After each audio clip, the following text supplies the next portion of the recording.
Hey everybody, good to be with you today. My name is Brent Morse. Today we're going to go into Schwab.com and learn a little bit more. Specifically, I want to talk about finding the stocks that you want. That's the goal here. How are we going to do that? We're going to use screeners on Schwab.com. So that's where we're going to head into today. Now, I'm joined alongside by Barb Armstrong, my colleague, my friend. And between Barb and myself, we'll do our best to help you out, answer your questions. Before we get too far into this, though, let me just mention a few things. You can follow Barb or myself on X, formerly known as Twitter. There's my handle on the screen, at BrentMooreCS. You can follow Barb at Barb Armstrong CS as well. And she posts some great content on X, so make sure you check that out. Also, of course, remember that the information today that we go through is for general informational purposes only. It's not a recommendation of any security or strategy or in chart type. Investment returns do fluctuate and are subject to market volatility. We have someone mention in the chat Netflix earnings today. And yeah, that can create some market volatility. We're kind of right at the beginning of earnings season, folks. Probably a little extra volatility because of that, but there's always risk regardless of whether there's earnings or not. This is not a recommendation. We look at individual stocks though today. We'll look at individual stocks. They're not recommendations. And I think there we go. Let's go forward and talk about what we're going to do today. Number one, I want to talk about how to access and use the screener tool on Schwab.com. I want to talk about how to access, use, and modify pre-existing screens to make them exactly what you want them to be. Make them work for you. That's what this site is here for, is to help it work for you. And then I want to talk about creating your own screen here on Schwab.com. Okay, so here you are, I'm on website. But let me ask you a question as we get started here. How do you find stocks? Do you listen to friends' recommendations? Do you listen to advisors? Do you have an investment advisor of some sort? Do you listen to one of those talking heads on a TV show or something? There's certainly a lot of ways to do it, and I'm not saying one way is better than another. There's probably some poor ways, just listening to any old person necessarily, rather than somebody you trust. But you can do it on your own too. And whether you choose to find stocks on your own or have an investment advisor or kind of do both together and communicate with each other, those are all fine things to do. But if you do want to find them on your own, one way to do it is certainly use that screener tool here. So let me show you how to do that. Let me show you how to get there. On Schwab.com, you can just go to Research, click on Stocks, and you'll see it says Stock Screener right there. Okay, so I'm going to click on Stock Screener, and it's going to pull it up. And I've got some different areas here, and I want to point out them to you. There's predefined, let me get my little drawing tool. There's predefined screens and there's saved screens. And you can see them right here. Here's my recently saved screens. And if I have more, you can click on view more there on that. There's also predefined screens. And that's where I want to start off with today, are predefined screens. And you can see a bunch of different predefined screens here. Predefined means they've been created for you. Now, that does not guarantee that, all the stock results on these are going to be spectacularly what you want, but they can be a starting point for you. Maybe you don't even know where to start. This is a great tool because you can actually create exactly what you want. You can create the tools that the screen that you want to find exactly the stock that you want. But maybe you're saying, I don't really know what I want. Well, that's fair. That's valid. Not just in stock investing, but in other areas of life. Sometimes you don't know, especially if you're starting out, what you want. So that's maybe one reason why you would use a predefined screen. Top analyst ratings. You can click there and find some top some stocks that are liked by analysts. Now, Do analysts get it wrong sometimes? They sure do, but it may not be a bad place to start. Near price highs, growth at a reasonable price. We call that a GARP stock, growth at a reasonable price.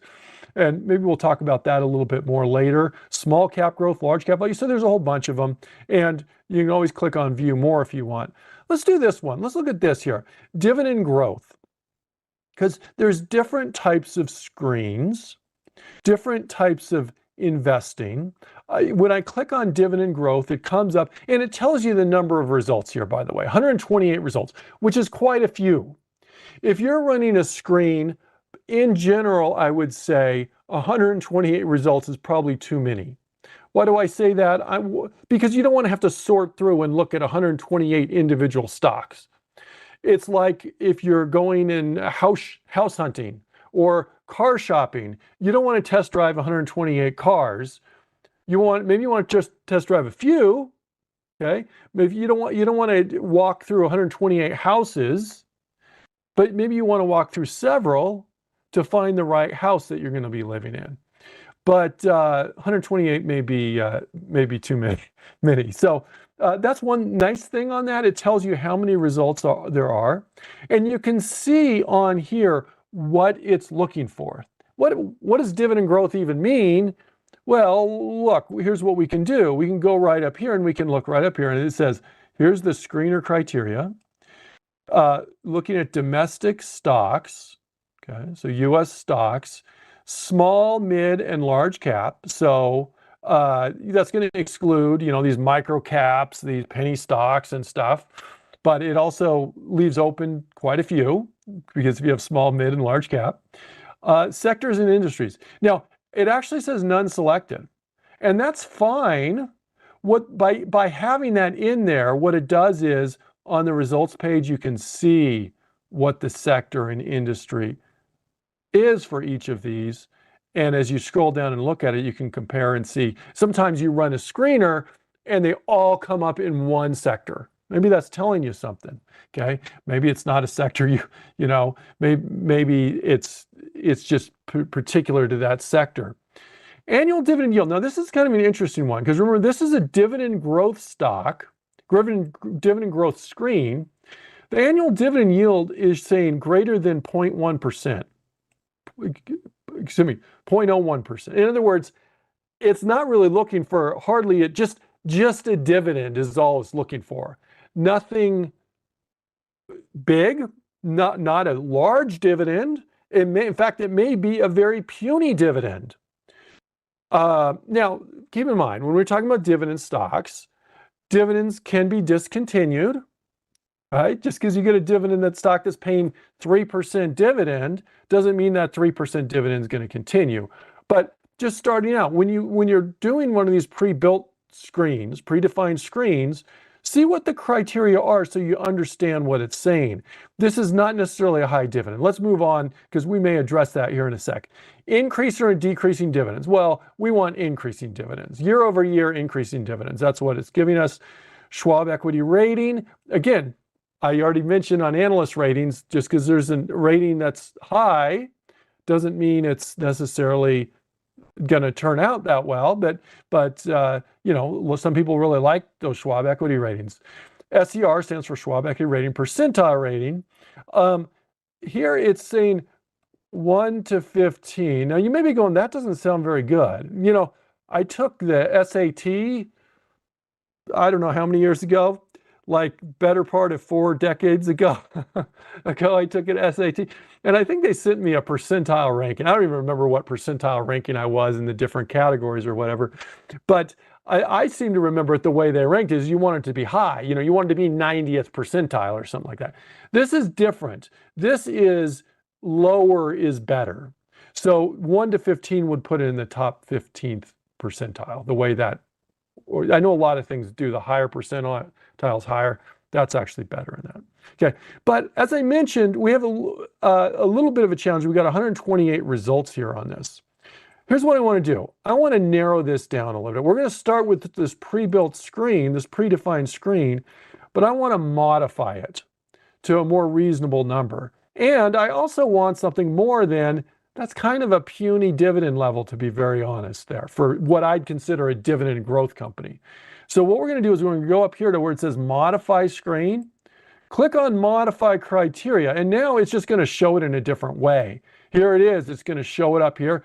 Universe, you know, that you can throw in ADRs here. In fact, I had a question the other week. You know, sometimes we have these surveys with feedback and people ask questions, and that's something maybe I didn't address during a class. And one of the questions was, you know, can I search for international companies here on?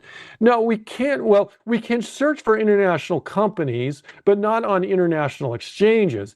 Here we're looking just at domestic, and ADR stands for American Depository Receipt.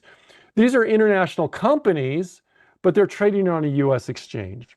Okay. Now, other ways people go about it are things like using funds or something. By the way, as I mentioned that, let me just mention we have a trading ETFs class that occurs on Mondays at 4 o'clock Eastern time, if you're interested in learning more about that on funds. So that's one route that people will use for international, but we're sticking with domestic here for today. Here's our market cap. I'm going to leave that as is. Here's your sectors and indices. I'm not going to touch that. Here's the first one. I'm going to tweak this a little bit. Annual dividend yield greater than or equal to, I'm going to say, look, the average large cap stock out there is paying somewhere in the order of about 2% dividend. Okay. I don't know exactly what it is. It changes over time. And so I'm going to say, I'm going to put in a little bit above average. Let's put in 2.5%. We're going to put in a minimum 2.5% dividend. And now, I forgot how many results there were before, like 120 or something like that. We're down to 42 matches. Do you see that? It updates it right here. And that's kind of a nice thing. Now, you can also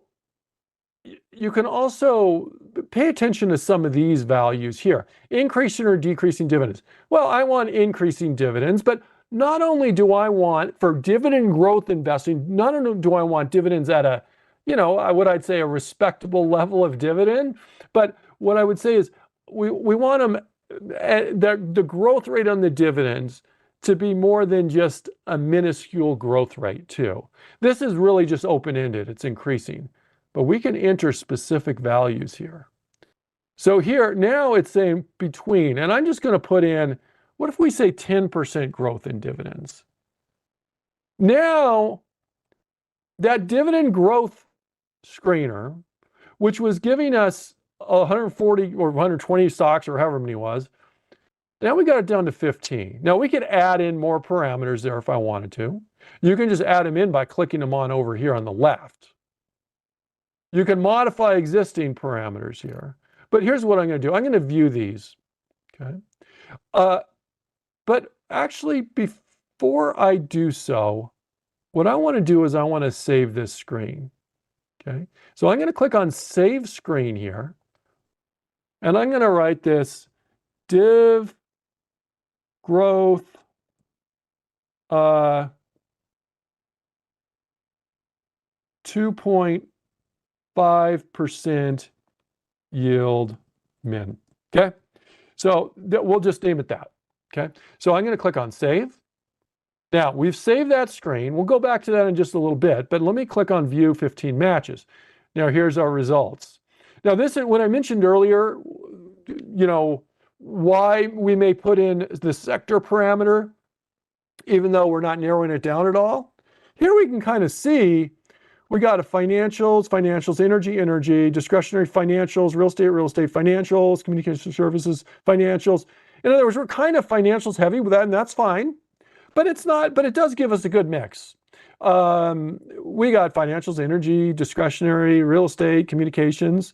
So you do have a mix there. Okay. So there's our results. Now, if we want to look at these, I can click on the symbol there. If I want to, I can put a check mark next to any of these if I want. And if I want to compare one to another, maybe there's some that I want. Let's do a couple let's do these three. These three are kind of in the financial sector. Let's compare them. If I want to trade one, I can just click on trade after I check on it. But I can compare this. And now I've got my three financial companies. I can see the stock performance. I can see our Schwab equity rating on those. I can also go through and look at various fundamental parameters on those. We don't know a lot about them. We can obviously look, but one thing we do know is we do know that they're paying a dividend of at least 2.5%. We know they're US stocks. We know their dividend growth rate is increasing at least 10% year over year. And there was a couple other things there. But anyway, let me go back here on this. So that's what I would maybe suggest for you. Let me go back to Stock Screener here. Now, say I come back in a week and I want to look at this screen again. Now when I go to my screeners, under my saved screens, here's the one we just saved. Dividend growth, 2.5% yield minimum. You see, if you spend a little time up front creating the screen,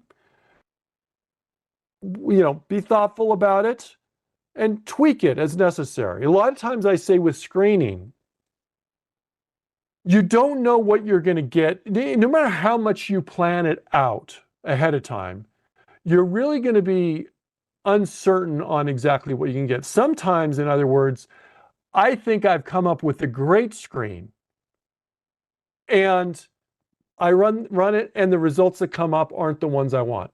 They're just not the kinds of stocks I want. And so I have to tweak it. It's kind of a trial and error thing. And then when I come up and then it starts giving me the results I want, then I know I've modified it. We can go through this in an iterative process, if you will, modify it, get it what you want, and then you can save it. And I kind of like this on Schwab.com, how it tells you the number of matches here that it has right off the bat there. So now what if I want to run this in the future? I can just click on that. Okay, I'm not going to do that right now just for time's sake, but that's how you can do that. You can save that screen and you can see your other saved screens. Now, this is actually kind of a shared account I'm using right now for our teaching purposes, so I haven't created these others, but you can always go through and click on these others, and remember, you can see what these parameters are that make up the guts, so to speak, of this screen. Now, if you're going to create your own screen, or even if you're going to modify an existing screen, you may start with an end in mind. For example, let me just bring up let's go to Amazon here for a sec, okay? Just bringing it up just as a broad example, not a recommendation. And if you look at a particular company, you can look at things and you can read about the dividends that it has. You can look at their expected earnings, upcoming. These are estimates, okay? These are estimates. You can look at past earnings. If you want to see more earnings information, you can click down here. You can look at different ratios, such as valuation ratios, different fundamentals, okay? Now, that's great.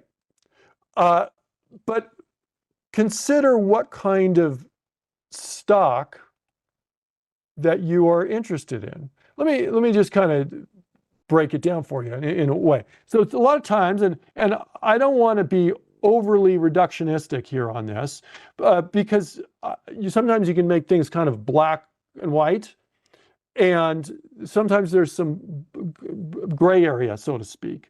But a lot of times people will do look for growth stocks, okay? Or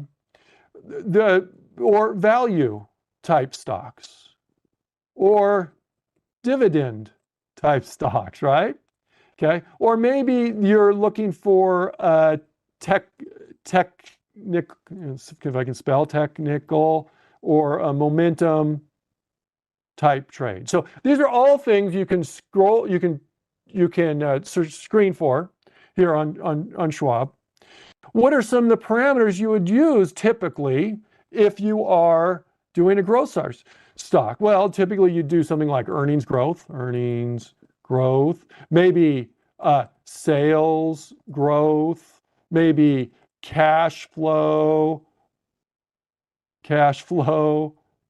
growth, okay?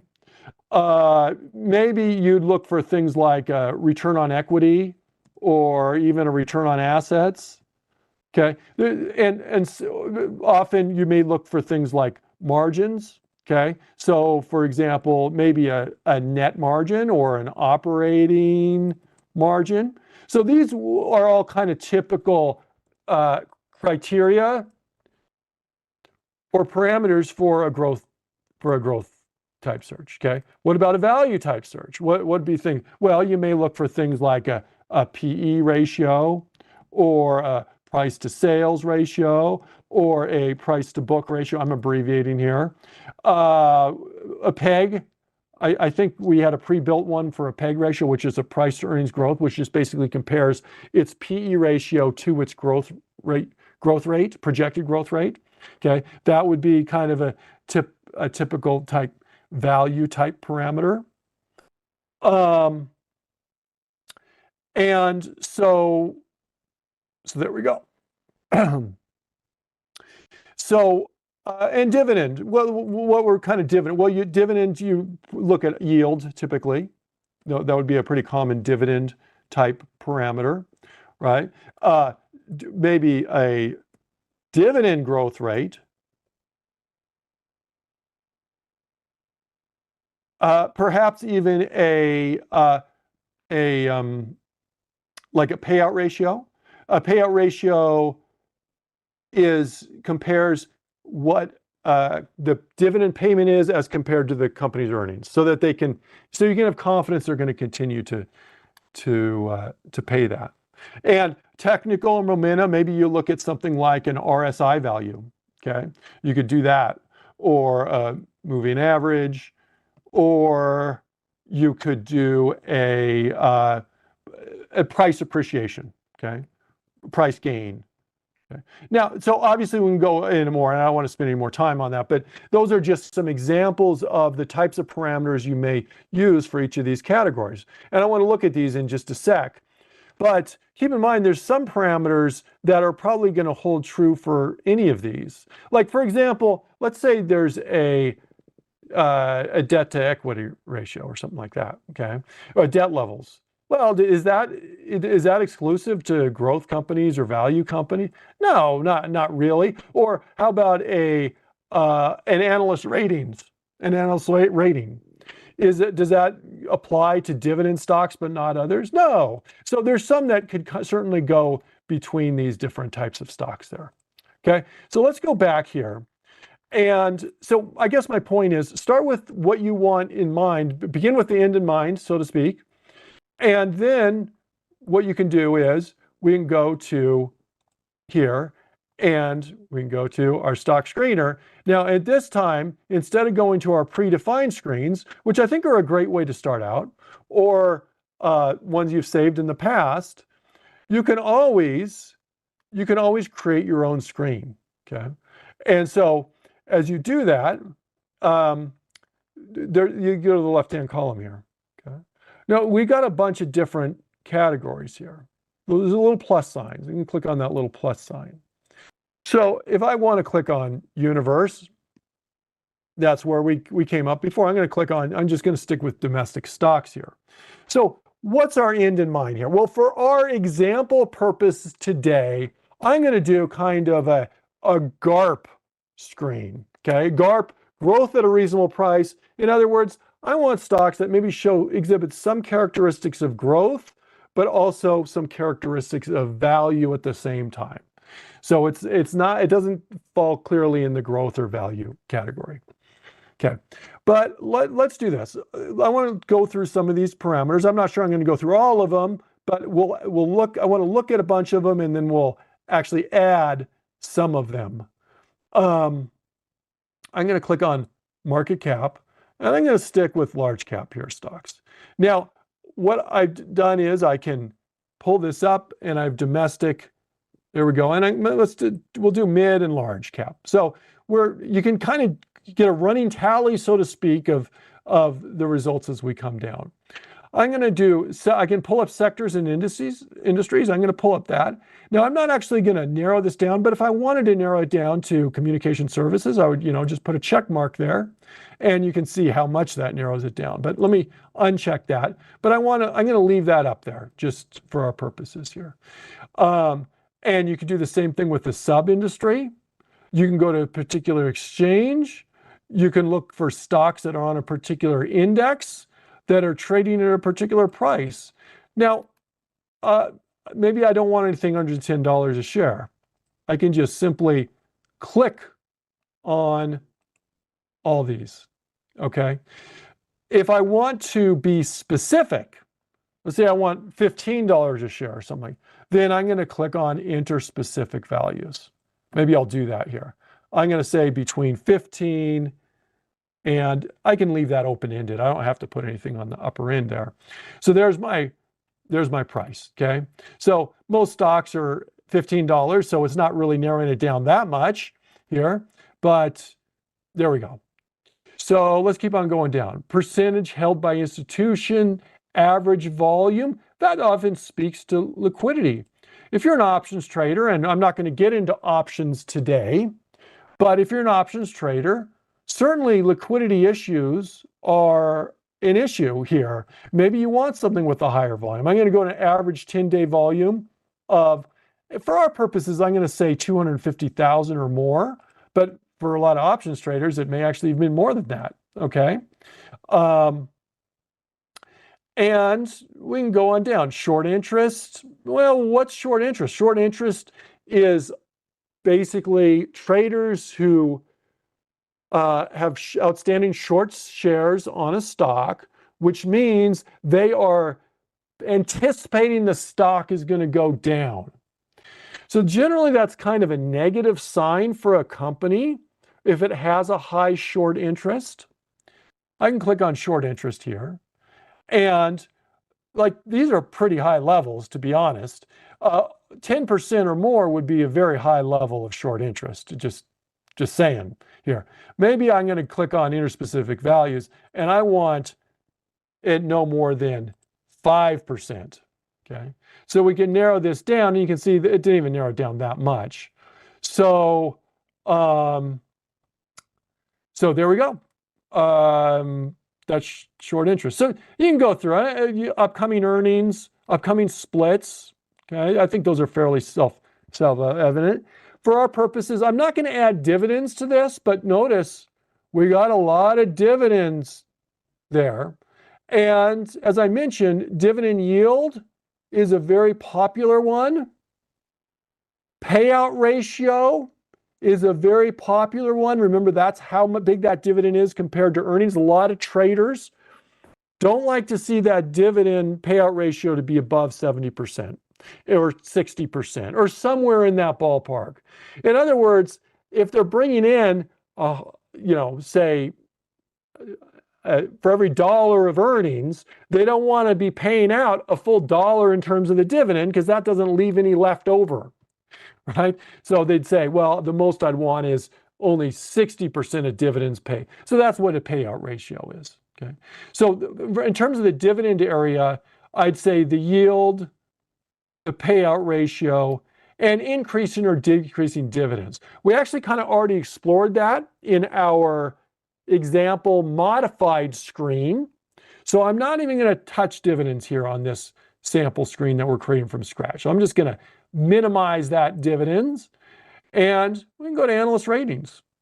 And there's your different ratings, your Schwab equity rating, your CFRA, and let me go to CFRA here. This is kind of a popular analyst. Doesn't mean that doesn't mean the stock is going to perform extra well, but I want to just demonstrate using these. Maybe we want 4 and 5 stars, so I'm just going to click on 4 and 5 star CFRA. See, we're narrowing it down, and I'm going to keep on going down. That's it for my analyst ratings. And company performance. Remember, I mentioned before.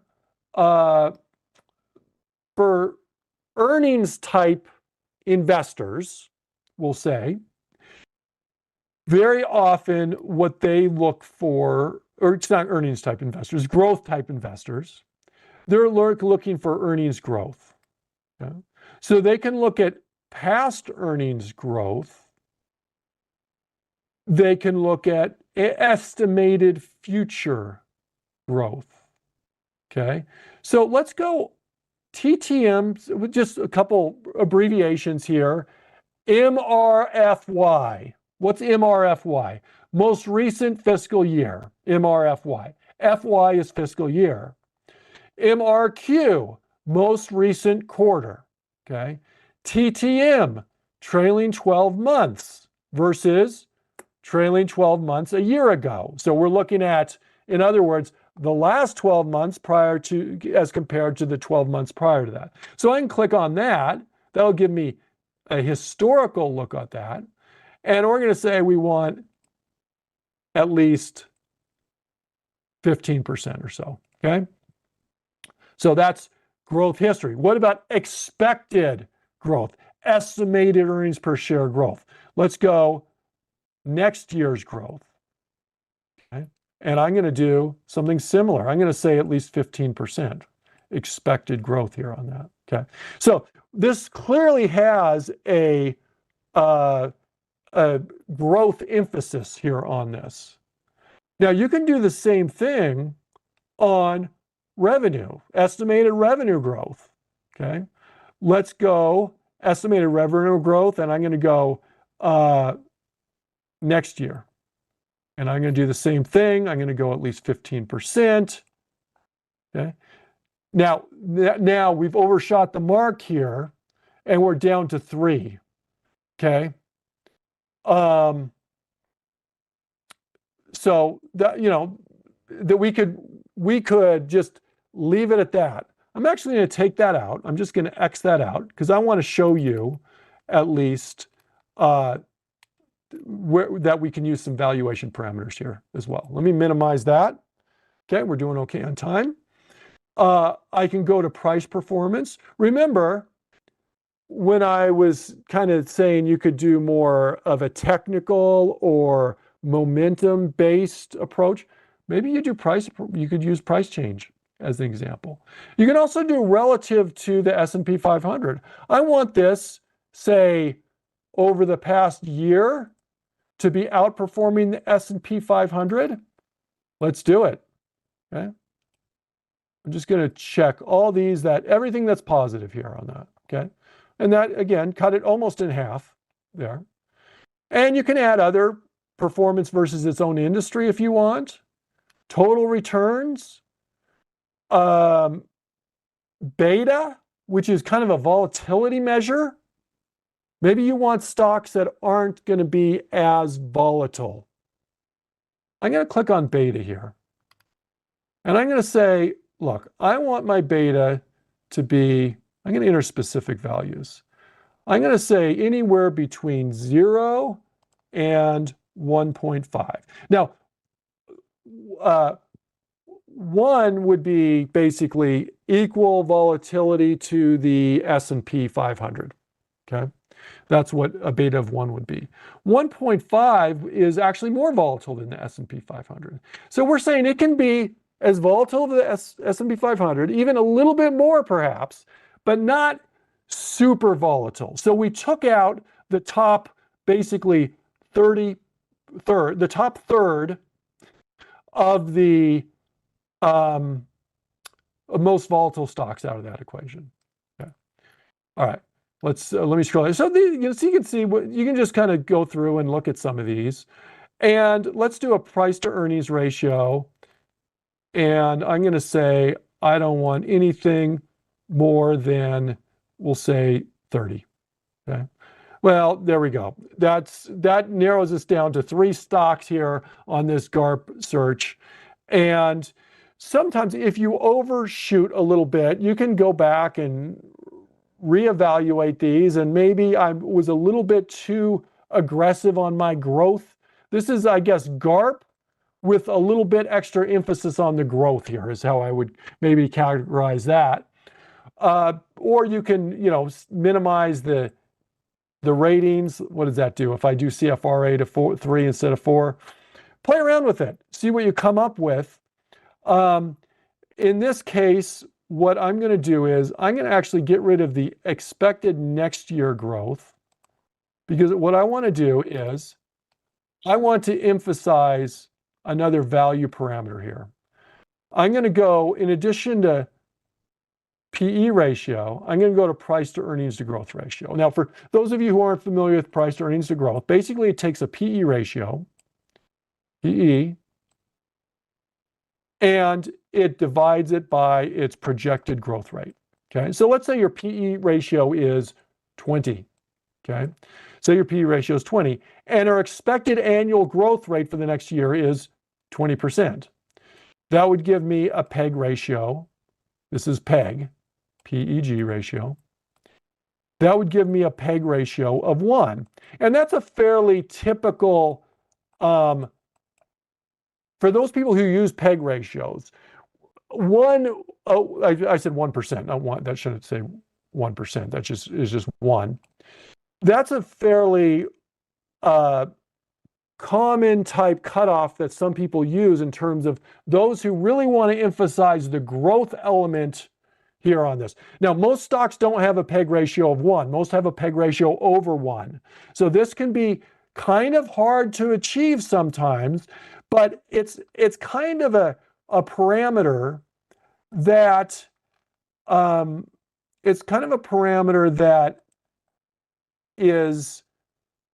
blends both value and growth attributes on it. Okay, value and growth attributes for it. And so I think it fits pretty well for our GARP search here. And then what we can do is we can view those matches, and we can see, here it is. There's what we got. We came up with some companies you may be familiar with: Delta Airlines, Baker Hughes, First Solar, Goldman Sachs, Progressive, T-Mobile. Those are some pretty big name companies that you may be familiar with. These are our GARP companies here. Again, I don't know where they're going to go from here, but it's a good, I think it's a decent starting point for a screener here. In fact, let me go back here.